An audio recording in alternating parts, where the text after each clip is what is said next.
नमस्कार दोस्तों, मैं आपका लीगल मित्र रविंद्र दीक्षित एडवोकेट अपने YouTube channel advocate talks by Ravindra Dikshit पर फिर एक बार हाजिर हूं एक नए विषय के साथ। दोस्तों, हाल ही में 22nd law commission of India ने भारत की जनता से यूनिफॉर्म सिविल कोड समान आचार संहिता पर 14/6/2023 से 14 जुलाई 2023 तक 30 दिन के भीतर अपने विचार, अपनी आपत्तियां, अपने सजेशन मांगे हैं। कॉमन सिविल कोड क्या है, कॉमन सिविल कोड की आवश्यकता क्यों है, किस प्रकार से हमारे देश में जहां article 14 equality before the law को लागू करने के लिए, चूंकि एक फंडामेंटल राइट है, ये मूलभूत अधिकार है, संविधान के द्वारा प्रदत्त किया गया अधिकार है, देश के सभी नागरिकों को प्राप्त है। तो ऐसी स्थिति में जहां कानून की नजर में सभी व्यक्ति समान हैं, फिर वो किसी भी धर्म, मत, संप्रदाय का हो, किसी भी पूजा पद्धति को मानने वाला हो, इसके बावजूद भी जो पर्सनल लॉ है वो पर्सनल लॉ सभी के अलग अलग है। तो कहीं ना कहीं अनुच्छेद 14 का वायलेशन करता है। संविधान में भी अनुच्छेद 44 आर्टिकल 44 में समान आचार संहिता को बताया गया है और ये देश की सरकार से संविधान निर्माताओं ने अपेक्षा करी है कि हर राज्य में समान आचार संहिता लागू हो और राज्य उसके संबंध में कार्य करें। किंतु देश में 1950 में संविधान लागू हुआ और संविधान लागू होने के आज तक, आज हम 2023 में हैं, लेकिन समान आचार संहिता लागू नहीं हो पाई। समय समय पर संविधान की इस अनुच्छेद 44 को लागू करने के लिए सुप्रीम कोर्ट ने भी देश की सरकारों से कहा, उनसे आह्वान किया।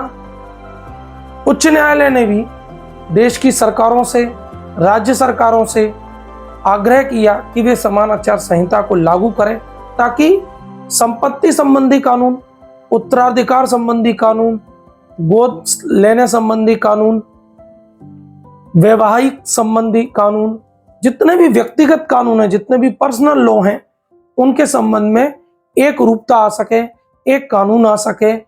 एक देश, एक समान अधिकार, तो एक कानून की व्याख्या हमारे देश में होनी चाहिए। एक कानून, एक समान कानून हमारे देश में लागू होना चाहिए, ऐसी अपेक्षा संविधान निर्माताओं ने इस देश की सरकार से की है। उसी के संबंध में लॉ कमीशन ने ये विचार सबसे मांगे। हमारे देश में हिंदुओं के संबंध में हिंदू उत्तराधिकार अधिनियम, Hindu adoption and maintenance act, Hindu succession act, Hindu marriage act, ये प्रावधान किया गया है। और जहां तक मुस्लिम धर्म का सवाल है, तो मुस्लिमों के लिए जो कानून है वो मुस्लिम पर्सनल शरीयत एप्लीकेशन एक्ट के मुताबिक मुस्लिम धर्म को मानने वाले लोगों के लिए ये कानून हमारे देश में लागू है। इसी प्रकार क्रिश्चियन समुदाय के लिए, इसी प्रकार पारसी समुदाय के लिए, इसी प्रकार जूस धर्म को मानने वाले लोगों के लिए भी उनके व्यक्तिगत कानून इस देश में लागू है। संपत्ति संबंधी कानून, जिसके संबंध में जो महिलाओं की स्थिति है वो अलग अलग तौर पर मुस्लिम धर्म में और हिंदू धर्म में, क्रिश्चियन धर्म में और ज्यूस धर्म में, पारसी धर्म में अलग अलग रूप से उसकी व्याख्या की गई है। मुस्लिम धर्म में अलग अधिकार मुस्लिम महिलाओं को दिए गए हैं संपत्ति के संबंधी कानून में, और हिंदू धर्म में अलग दिए गए हैं। तो कुछ एग्जाम्पल के तौर पे मैं आपको बताता हूं। जैसे कि हिंदू धर्म के अंतर्गत किसी भी महिला को जो संपत्ति संबंधी जो उसका अधिकार है वो बराबर का अधिकार प्रदान किया गया है। यदि स्व अर्जित संपत्ति उसके पति की है तो उसके पति के मृत्यु के उपरांत हिंदू धर्म के अंतर्गत महिला को उसकी संपत्ति पर आधा अधिकार यानी कि 50% संपत्ति पर अधिकार प्राप्त होता है। अन्य यदि उसके बच्चे हैं तो अन्य शेष संपत्ति के भाग पर बच्चों के बीच में बराबर बराबर उस संपत्ति का निर्धारण किया जाता है, ऐसा अधिकार प्राप्त होता है। शादीशुदा लड़की को भी बराबर का हिस्सा अपने भाई के अनुसार प्राप्त होता है, ऐसा हिंदू उत्तराधिकार अधिनियम के अंतर्गत इसकी व्याख्या की गई। लड़का और लड़की इस आधार पर हिंदू अधिनियम के अंतर्गत, हिंदू संपत्ति उत्तराधिकार अधिनियम के अंतर्गत किसी भी प्रकार का भेद नहीं किया गया है। अब जहां तक मुस्लिम लॉ, मुस्लिम पर्सनल लॉ का सवाल है, वहां पर महिला को अपने पति की संपत्ति में 1/8 हिस्सा प्राप्त होता है यदि उसके बच्चे हैं तो। अन्यथा यदि उसके बच्चे नहीं होते हैं तब ऐसी स्थिति में उसको 1/4 हिस्सा अपने पति की संपत्ति में प्राप्त होता है। शादीशुदा लड़की को मुस्लिम धर्म के अंतर्गत अपने भाई के तुलना में जितना हिस्सा उसके भाई को प्राप्त होता है अपने पिता की संपत्ति में, उसके भाई के हिस्से का आधा हिस्सा मुस्लिम धर्म के अंतर्गत उस लड़की को प्राप्त होता है। तो भाई को ज्यादा हिस्सा प्राप्त होता है और बहन को उसका आधा हिस्सा प्राप्त होता है मुस्लिम पर्सनल लॉ के अंतर्गत। तो यहां पर हिंदू विधि और मुस्लिम विधि के अंतर्गत अंतर है और मुस्लिम धर्म के अंतर्गत कहीं ना कहीं महिलाओं को या मुस्लिम बच्चियों को उनके पिता की संपत्ति में उतना अधिकार प्राप्त नहीं है जितना कि हिंदुओं के अंतर्गत हिंदू लड़कियों को और हिंदू महिलाओं को अपने पिता की और अपने पति की संपत्ति में अधिकार ज्यादा प्राप्त है। इसी प्रकार क्रिश्चियन धर्म के अंतर्गत क्रिश्चियन महिला को पूर्व से निर्धारित संपत्ति ही प्राप्त होती है। उसके कितने रिश्तेदार हैं और कितने बच्चे हैं, इस बात पर, इस तथ्य पर उसकी संपत्ति का अधिकार निर्धारित होता है। यदि कोई व्यक्ति मृत्यु के उपरांत उसके बच्चे भी हैं और उस क्रिश्चियन धर्म के अंतर्गत और उसकी पत्नी भी है, तो पत्नी को 1/3 हिस्सा प्राप्त होता है क्रिश्चियन धर्म के अंतर्गत और बाकी शेष संपत्ति उसके बच्चों में बराबर बराबर बांटी जाती है। यदि पति की कोई संतान नहीं है और उसकी मृत्यु हो गई है तो उसके जो अन्य रिश्तेदार हैं, जो निकट रिश्तेदार हैं, तब पत्नी को आधा हिस्सा प्राप्त होता है और आधा हिस्सा शेष उसके निकट जो रिश्तेदार होते हैं उनको प्राप्त होता है। ऐसा क्रिश्चियन लॉ के अंतर्गत डिफाइन किया गया है। और यदि कोई वारिस नहीं होता है, यदि कोई बच्चा भी नहीं है क्रिश्चियन समुदाय के अंतर्गत किसी व्यक्ति के और उसके कोई वैध निकट रिश्तेदार भी मौजूद नहीं है, तब पत्नी को संपूर्ण हिस्सा प्राप्त होता है। ऐसा क्रिश्चियन कानून में बताया गया है। तो दोस्तों, मैंने संपत्ति का बंटवारा किस प्रकार होता है यह आपको मैंने समझाने का प्रयास किया। इसी प्रकार दोस्तों, गोद लेने का जो कानून है वो कानून केवल हिंदू विधि के अंतर्गत ही, Hindu adoption and maintenance act के अंतर्गत ही इसका प्रावधान है। हिंदू विधि के अंतर्गत कोई भी व्यक्ति जिनके खुद के स्वयं की औलाद नहीं है वो किसी भी व्यक्ति को गोद ले सकती हैं और गोदनामे रजिस्टर्ड हो सकता है, उसके आधार पर ही किसी व्यक्ति को गोद लिया जा सकता है। ऐसा प्रावधान हिंदू विधि के अंतर्गत दिया गया है। लेकिन यहां गौर करने वाली बात है कि मुस्लिम विधि में, क्रिश्चियन विधि में और पारसी समुदाय के लिए और ज्यूस समुदाय के लिए एडॉप्शन लॉ हमारे देश में लागू नहीं है।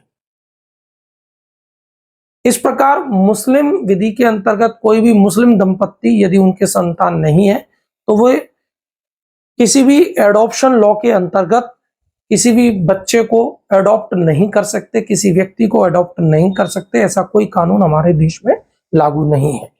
तो हम इस देश में संविधान की मंशा के अनुरूप एक कानून की बात करते हैं, एक समान अधिकार की बात करते हैं, लेकिन कहीं ना कहीं यह विभेद अंतर किया गया है और इसी अंतर को दूर करने के लिए कॉमन सिविल कोड की मांग हमारे देश में की जा रही है और उसके संबंध में ही इस देश के सभी नागरिकों से विचार भारत सरकार के कानून मंत्रालय द्वारा मांगे गए हैं।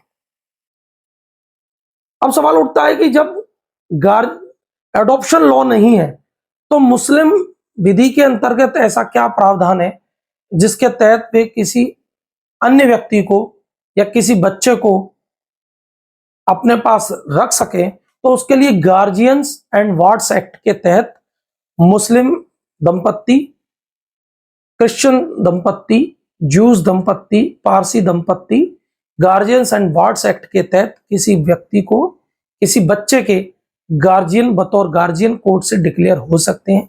ऐसा इस देश में कानून में प्रावधान किया गया है। तो दोस्तों, मैंने कुछ उदाहरण के माध्यम से आपको कॉमन सिविल कोड हमारे देश में क्यों लागू होना चाहिए, उसकी क्यों आवश्यकता है, विभिन्न पर्सनल लॉ में किस प्रकार से विभिन्नताएं हैं, किस प्रकार से अंतर है और इस अंतर को दूर करने के लिए एक समान कानून इस पूरे देश में लागू करने के लिए कानून मंत्रालय द्वारा कॉमन सिविल कोड को लागू करने के पूर्व इस देश की जनता से विचार मांगे गए हैं और हमको ज्यादा से ज्यादा विचार देने चाहिए, क्योंकि हमारे देश के संविधान की जो अनुच्छेद 14 है उसकी मंशा है कि इस देश में कानून के अनुसार सभी व्यक्ति मत किसी भी धर्म के हो, किसी भी पूजा पद्धति को मानने वाले हो, किसी मत और संप्रदाय के हो, उनको एक समान नजर से देखा जाएगा। तो उनके लिए अलग अलग कानून, उनके व्यक्तिगत अलग अलग कानून नहीं होने चाहिए। ऐसा अनुच्छेद 44 में संविधान में इसका प्रावधान किया गया है। तो बाबा साहब अंबेडकर के इस द्वारा निर्मित संविधान को पूर्ण रूप से लागू करने के लिए अनुच्छेद 44 का इस देश में लागू होना अत्यंत आवश्यक है।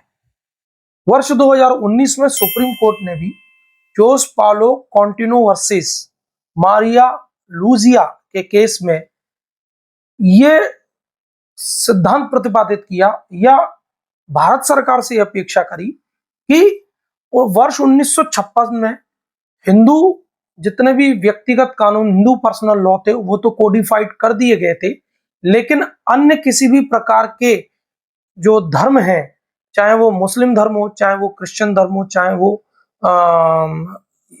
पारसी धर्म हो, अन्य धर्मों को कोडिफाइड नहीं किया गया।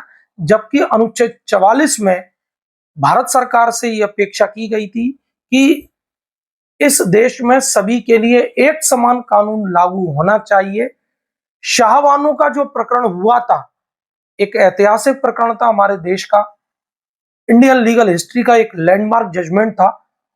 उसमें भी सुप्रीम कोर्ट ने अपेक्षा करी थी कि इस देश के अंतर्गत देश में रहने वाले हर नागरिक को के ऊपर एक समान कानून लागू होना चाहिए।